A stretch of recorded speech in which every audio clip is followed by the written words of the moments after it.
राधे राधे, जय श्री कृष्णा।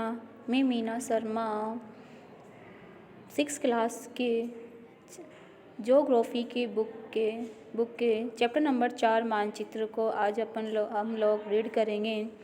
मानचित्र किसे कहते हैं, मानचित्र क्या काम आता है, मानचित्र की क्या उपयोगिता है, मानचित्र किसे कहते हैं। पहले देखेंगे अपन कि मानचित्र किसे कहते हैं। मानचित्र पृथ्वी की सतह या इसके एक भाग का पैमाने के माध्यम से चपटी सतह पर खींचा गया चित्र है।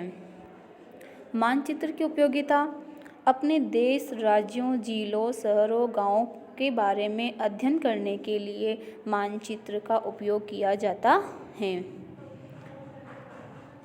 मानचित्र के 3 प्रकार बताए गए हैं: भौतिक मानचित्र, राजनीतिक मानचित्र और थीमेटिक मानचित्र। भौतिक मानचित्र पृथ्वी की प्राकृतिक आकृतियों जैसे कि पर्वतों, पठारों, मैदानों, नदियों, महासागरों इत्यादि को दर्शाने वाले मानचित्र को भौतिक मानचित्र कहा जाता है। यानी कि पृथ्वी की जितनी भी भौतिक वस्तुएं हैं उनकी आकृतियों को दर्शाने वाले मानचित्र को भौतिक मानचित्र कहा जाएगा। सेकंड नंबर का मानचित्र है राजनीतिक मानचित्र। राजनीतिक मानचित्र राज्यों, नगरों, शहरों और तथा गांवों और विश्व के विभिन्न देशों व राज्यों तथा उनकी सीमाओं को दर्शाने वाले मानचित्र को राजनीतिक मानचित्र कहा जाता है। यानी कि 2 गांवों या 2 शहरों या किन्हीं भी 2 नगरों की सीमाओं को दर्शाने वाले मानचित्र को राजनीतिक मानचित्र कहेंगे। तीसरा मानचित्र लेंगे अपन थीमेटिक मानचित्र।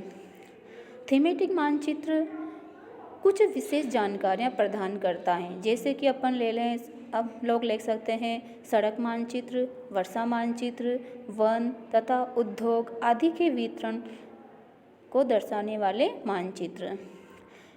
इस प्रकार के मानचित्र को थीमेटिक मानचित्र कहा जाता है। इन मानचित्रों में दी गई सूचना के आधार पर इसका उचित नामकरण किया जाता है। मानचित्र के 3 घटक बताए गए हैं। मानचित्र के कितने घटक बताए गए हैं? 3। दूरी, दिशा और प्रतीक। दूरी किसे कहते हैं?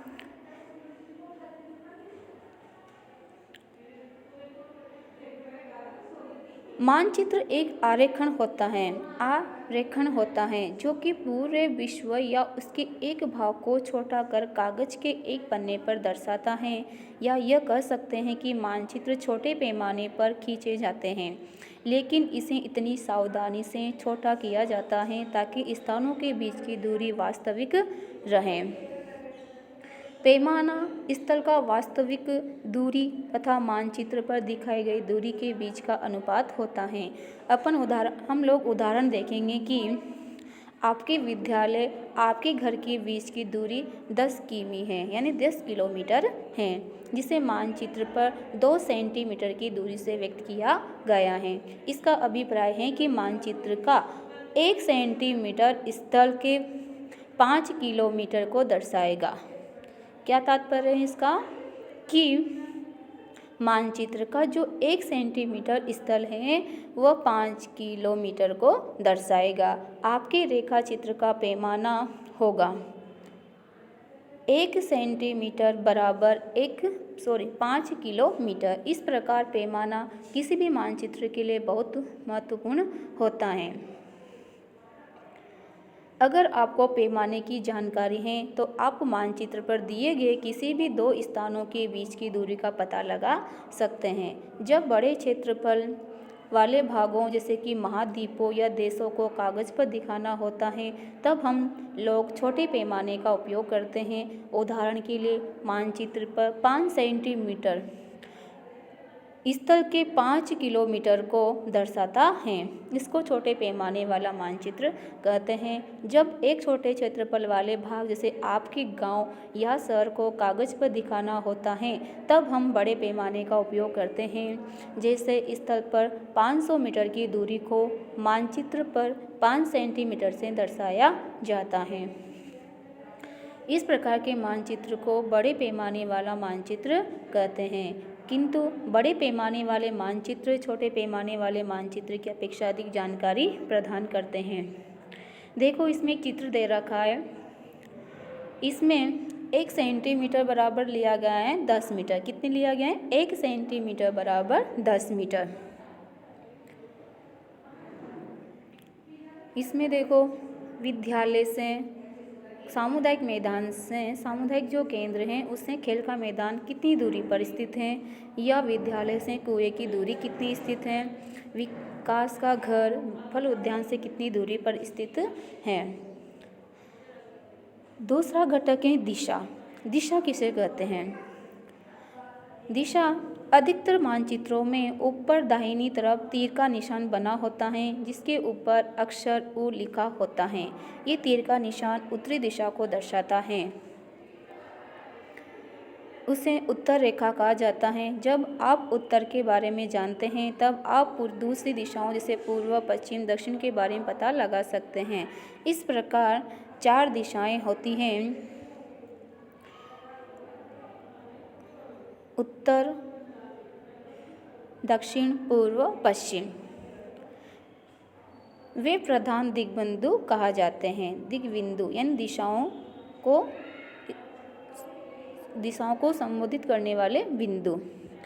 बीच की 4 दिशाएं और भी हैं जैसे कि उत्तरी पूर्व, दक्षिणी पश्चिमी, उत्तरी पश्चिमी। इन बीच वाली दिशाओं की मदद से किसी भी स्थान की सही स्थिति का पता लगाया जा सकता है। अब अपन ने चित्र 4.1 को देखा था।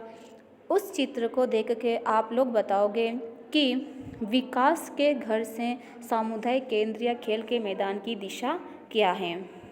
विकास के घर से सामुदायिक केंद्र की दिशा है उत्तरी दिशा। कौन सी दिशा आएगी? देखो इधर उत्तरी दिशा। विकास का घर नीचे है और इसके उत्तर में सामुदायिक केंद्र है, तो कौन सी दिशा आएगी? उत्तरी दिशा। जबकि जो खेल का मैदान है वो विकास के घर से उत्तरी पूर्वी दिशा में स्थित है। दुकानों से विद्यालय की दिशा क्या होगी? दुकानों से विद्यालय की दिशा होगी, दुकानें सामने दे रखी है और इसके पूर्व में क्या है? विद्यालय। तो दुकानों से विद्यालय की दिशा पूर्व दिशा होगी।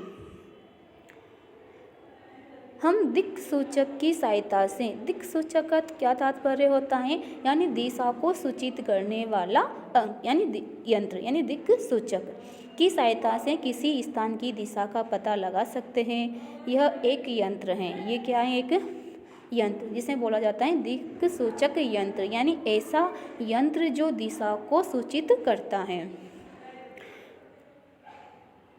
इसकी चुंबकीय सुई की दिशा हमेशा उत्तरी दक्षिण दिशा में होती है। देखो चित्र 4.2 में दे रखा है। यह है दिक् सूचक यंत्र जिसकी जो सुइयाँ हैं वो हमेशा उत्तरी दक्षिणी दिशा में स्थित है। तीसरा घटक है प्रतीक। प्रतीक किसे कहते हैं? प्रतीक किसी का नाम नहीं है। प्रतीक देखो ये मानचित्र का तीसरा घटक है। किसी भी मानचित्र पर वास्तविक आकार एवं प्रकार में विभिन्न आकृतियों जैसे कि भवनों, सड़कों, पुलों, वृक्षों, कुएं को दिखाना संभव नहीं होता। इसलिए वे निश्चित अक्षरों या छायाओं, रंगों, चित्रों, रेखाओं का उपयोग करके दर्शाते हैं। ये प्रतीक कम स्थान में अधिक जानकारियाँ प्रदान करते हैं। इन प्रतीकों के इस्तेमाल के द्वारा मानचित्र को आसानी से खींचा जा सकता है। इनका अध्ययन करना आसान होता है। अगर आप एक क्षेत्र की भाषा को नहीं जानते हैं तथा आप किसी से दिशाओं के बारे में नहीं पूछ सकते हैं, तब आप इन चिन्हों की सहायता के द्वारा मानचित्र से जानकारियाँ प्राप्त कर सकते हैं। मानचित्र की एक विश्वव्यापी भाषा होती है जिसे सभी आसानी से समझ सकते हैं। इन प्रतीकों के उपयोग के संबंध में एक अंतर्राष्ट्रीय सहमति है। ये रूढ़ प्रतीक कहे जाते हैं, यानी जो ये प्रतीक इन्हें क्या कहा जाता है? रूढ़ प्रतीक। कुछ रूढ़ प्रतीक चित्र 4.3 में दर्शाए गए हैं। देखो 4.3 इसमें रेल लाइनें, तो रेलवे लाइनें हैं जो हैं वो 3 प्रकार की बताई गई। बड़ी line, railway line, metre line, railway station. तो इसमें बड़ी लाइन को ऐसे ब्लैक कर रखा है तो ये क्या है, इनके प्रतीक हैं। तो अपन इन प्रतीकों के माध्यम से जान सकते हैं कि इस प्रकार की लाइन बड़ी लाइन का प्रतीक है, इस प्रकार की लाइन मीटर लाइन का प्रतीक है, और इस प्रकार की जो चित्र दिखाई दे रहा है वह इस प्रकार के जो प्रतीक हैं वह रेलवे स्टेशन को दर्शाएगा। सड़कें पक्की कच्ची हैं, तो इस प्रकार का जो प्रतीक है वह पक्की सड़क को दर्शाएगा, और इस प्रकार का जो प्रतीक है वह कच्ची सड़क को दर्शाएगा। इसी प्रकार इसमें कुआं, तालाब, नहर, पुल दे रखे हैं। तो इसमें दे रखा है ये बिंदु ब्लैक ब्लैक दे रखा है, तो ये किसको दर्शा रहा है, कुएं को। ये पानी नीला निकल रहा है, तो इसको किसको दर्शा रहा है, नहर को। ये तालाब को दर्शा रहा है। यानी किसी भी चीज़ को उसके प्रतीक से दर्शाना। विभिन्न रंगों का उपयोग भी इसी उद्देश्य से किया जाता है। उदाहरण के लिए सामान्यतः नीले रंग का इस्तेमाल जलाशयों के लिए, भूरे रंग पर्वतों के लिए, पीला रंग पठारों के लिए और हरा रंग मैदानों को दर्शाने के लिए किया जाता है।